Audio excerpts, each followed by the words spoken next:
It hasn't been this hard to buy a house in at least a decade. What am I talking about? Redfin did a report that came out a couple of weeks ago, and it says that in the first 6 months of 2023, roughly 14 of every 1,000 homes in the U.S. changed hands. So back in 2019, before COVID, before the housing market exploded, there were 19 of every 1,000 homes during that same time period. So it's the lowest turnover rate that we've seen here in the U.S. in at least a decade. So what does that mean for you? It means that if you're looking to buy a house, prospective home buyers have about 28% fewer homes to choose from than you did before the pandemic hit.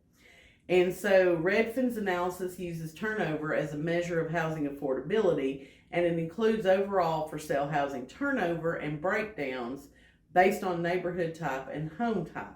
So as a frame of reference, 20 out of 1,000 turnover rate is fairly typical in our modern housing market. A more active rate would have like 40 to 50 homes per 1,000 selling. So we're under what they're calling that lock-in effect, which means that the majority of homeowners in the U.S. right now have an interest rate of 6% or below, and they feel locked in to their current home because of that mortgage interest rate.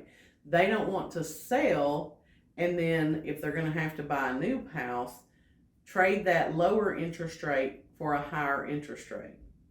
So they're calling this the lock-in effect. It's seriously inhibiting the supply of available homes that we have for sale. We're seeing it here in the Hamilton County area, in the Lakeway area in general. Unfortunately, most markets across the country are experiencing this as well.